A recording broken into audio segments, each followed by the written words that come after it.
जब लीज़ की गई थी, लीज़ की जो डीड थी, लीज़ में स्पष्ट यानी कि एक्सप्रेसली कहा गया था कि ऐसी शर्त अगर तुमने भंग कर दी, उसका उल्लंघन तुमने यदि कर दिया तो जो पट्टा है जब्त हो जाएगा।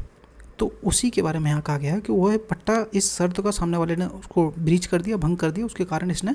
जो मालिक है उसने अपना पट्टा जब्त कर लिया। Hello everybody, welcome back this channel. आज हम बात करने वाले हैं ट्रांसफर प्रॉपर्टी का सेक्शन 114A, जिसमें बात की गई है कुछ अन्य मामले हैं, कुछ अन्य दशाएं हैं जिसमें पट्टे को जब्त करने से मुक्ति दी गई है, यानी कि पट्टे को जब्त नहीं किया जाएगा। और वो कौन से मैटर होंगे उस पर आज हम बात करने वाले हैं। तो इसमें क्या कहता है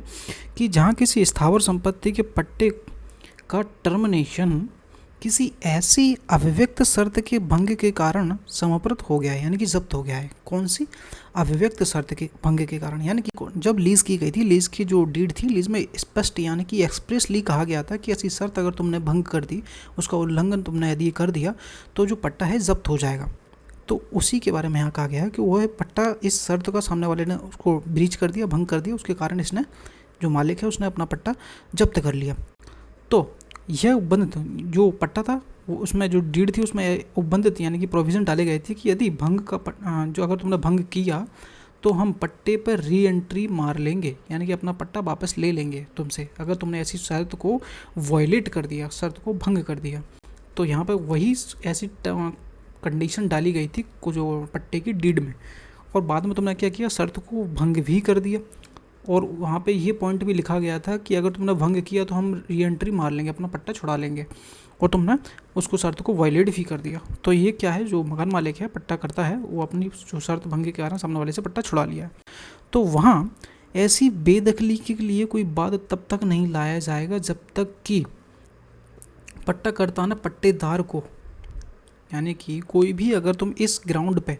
यानी कि ऐसी शर्त पे तुमने सामने वाले से प्रॉपर्टी खाली करानी थी कि उसने ऐसी वॉलेट कर दी, तो अब तो आपके पास ग्राउंड बन गया, सामने वाले से प्रॉपर्टी खाली करा सकते हो। लेकिन ऐसी प्रॉपर्टी इस ग्राउंड पर तब तक आप खाली नहीं करा सकते जब तक कि आपने ये नोटिस सामने वाले को नहीं दे दिया हो, जब तक कि पट्टाकर्ता ने पट्टेदार को ये नोटिस नहीं दे दिया हो कि आपने कौन सी गलती की है, यानी कि परिवादित विशिष्ट भंग, कि आपने कौन सा भंग किया है, कौन सा ब्रीच किया है, कौन सी शर्त को वॉयलेट किया है, वो शर्त सामने वाले को निर्दिष्ट, यानी कि सामने वाले को बताओगे आप कि आपने कौन सी शर्त को वॉयलेट किया है। और यदि ऐसी शर्त उपचार योग्य, यानी कि उसको सॉल्व किया जा सकता है,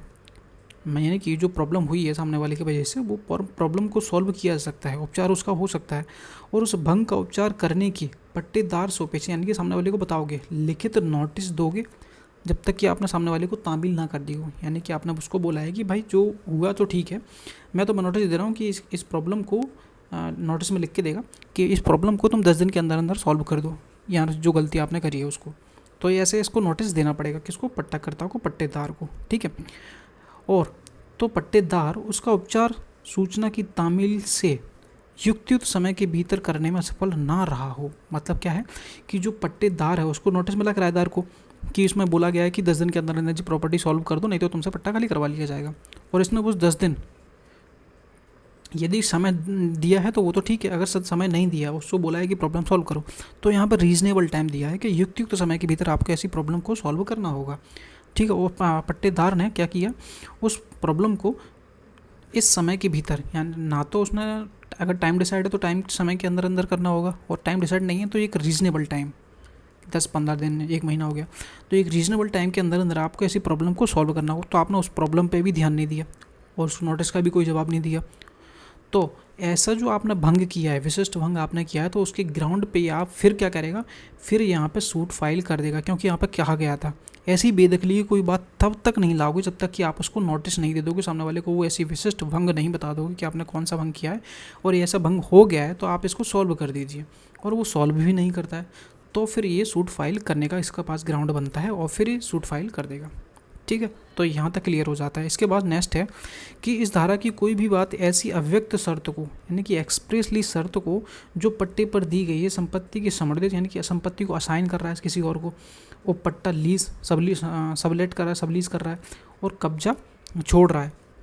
या फिर बैन कर रहा है, ठिकाने लगा रहा है किसी और को, या ख़त्म कर रहा है, जो भी कर रहा है, कि अगेंस्ट में भाटक के असंदाय की दशा में, यानी कि पेमेंट नहीं दे रहा है, रेंट, तो समर्पण से संबंधित किसी भी अव्यक्त शर्त को लागू नहीं होगी। मतलब क्या है कि ये उस कंडीशन, इसका मैं ये बताता हूँ, ये लिखा है कि यह धारा ऐसी शर्त पर लागू नहीं होगी जो किसी अन्य व्यक्ति को जो पट्टा है असाइन कर रहा हो, सबलेट कर रहा हो पट्टा, ठीक, किसी और को सब लीज पर दे रहा हो, कब्जा छोड़ रहा हो या फिर किराया ना चुकाने के कारण जब्ती से संबंधित हो। तो यह धारा इन मामलों में जब्ती फोरफीचर से राहत प्रदान नहीं करेगी। ये मामलों में तुम्हें राहत नहीं देगी, ना ही वो तुम्हें नोटिस देगा। तो इसमें ये आपको बचा भी नहीं पाएगा, तो और वो आपको सूट फाइल कर देगा और आपको घर से बाहर फेंक देगा। तो हमने अपनी तरफ से जो ईजी लिखा था उस पर ही बात कर लेते हैं। 114A, वो सॉरी 14A लिख गया यहाँ पर, 114 इसको कर लेना, ठीक है। अगर किसी अचल संपत्ति का पट्टा है एक शर्त का उल्लंघन के कारण जब्त कर लिया गया है, ठीक है, जिसमें यह स्पष्ट किया गया था, जब इन्होंने पट्टा किया था तब स्पष्ट किया गया था कि उसके उल्लंघन पर मकान मालिक को दोबारा संपत्ति पर प्रवेश यानी कि कब्जा प्राप्त करने का अधिकार होगा। तो ऐसे प्रॉपर्टी पे बिना ऐसे नोटिस को दिए मकान मालिक किराएदार को बेदखल करने के लिए मुकदमा नहीं कर सकता बिना नोटिस दिए। कौन सा नोटिस बात करते हैं? मकान मालिक को पहले किराएदार को एक लिखित में नोटिस देना पड़ेगा, जिसमें क्या होगा, उल्लंघन की विशिष्ट जानकारी होगी कि आपने कौन सा उल्लंघन किया है, क्या उल्लंघन किया है, कौन सी शर्त का वॉयलेट किया है, कि उसने क्या उल्लंघन किया है, ठीक है। सेकंड है, यदि उल्लंघन को सुधारा जा सकता है तो नोटिस में किराएदार को उल्लंघन सुधारने के लिए कहा जाएगा कि भाई जो आपने जो शर्त वॉयलेट किया उसको सुधार दीजिए, कोई बात नहीं। तो उस कंडीशन में उसको प्रॉब्लम को सुधार दिया जाता है। और यदि किराएदार जो पट्टेदार है नोटिस मिलने के बाद एक उचित समय के भीतर उल्लंघन को नहीं सुधारता है तो ही मकान मालिक बेदखल का मुकदमा दायर कर सकता है और ऐसी प्रॉपर्टी खाली करवा सकता है। और यदि प्रॉब्लम को पहले ही सॉल्व कर देता है, नोटिस मिलने के बाद प्रॉब्लम सॉल्व कर देता है मैटर को जो उसने उल्लंघन किया था, तो ये प्रॉपर्टी खाली नहीं करवाई जाएगी, उसको जब्ती से मुक्ति उसको मिल जाएगी। इसका रिलीफ उसको सेक्शन 114A का रिलीफ उसको मिल जाएगा, ठीक है। अब इसका जो तो मैंने आपको पढ़ाई दिया, अब इसका एग्जाम्पल भी देख लेते हैं। मान लीजिए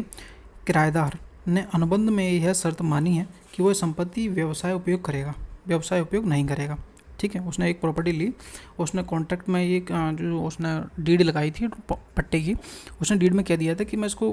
कमर्शियली यूज़ नहीं करूँगा, व्यावसायिक उपयोग से यूज़ नहीं करूँगा। और अगर किराएदार ऐसा करता है तो मकान मालिक उसे उस लिखित नोटिस भेजेगा, और नोटिस में क्या लिखेगा, जिसमें उल्लंघन का विवरण होगा कि आपने क्या शर्त वॉयलेट की है और उल्लंघन को सुधारने का निर्देश भी होगा कि कैसे उस उल्लंघन को सुधारा जा सकता है। अगर किराएदार एक निश्चित समय के भीतर संपत्ति का व्यावसायिक उपयोग बंद कर देता है तो ठीक है, और यदि नहीं करता है तो मकान मालिक बेदखली का मुकदमा दायर कर देगा और आपको प्रॉपर्टी खाली करवा लेगा। यानी कि अब 114A का बेनिफिट कौन नहीं ले पाएगा, पट्टेदार नहीं ले पाएगा। तो ये सेक्शन पट्टेदार को एक सेफ्टी प्रदान करता है। तो भाई ये हमारा सेक्शन 114A कंप्लीट होता है। तो भाई और कुछ भी समझना हो, नहीं डाउट आता है, कोई पॉइंट नहीं समझ में आया है, कोई डाउट है, कोई अदर सेक्शन समझना चाहते हो तो भी आप कमेंट कर सकते हो, तो अपन उस पर भी वीडियो बना देंगे। तो फिलहाल वीडियो को लाइक कर देना, चैनल को सब्सक्राइब ज़रूर करना अगर पसंद आया तो अदरवाइज़ कोई बात नहीं है, ठीक है। मिलते हैं नेक्स्ट वीडियो में, कोई भी पढ़ना चाहो तो बता देना, ठीक है। Thank you.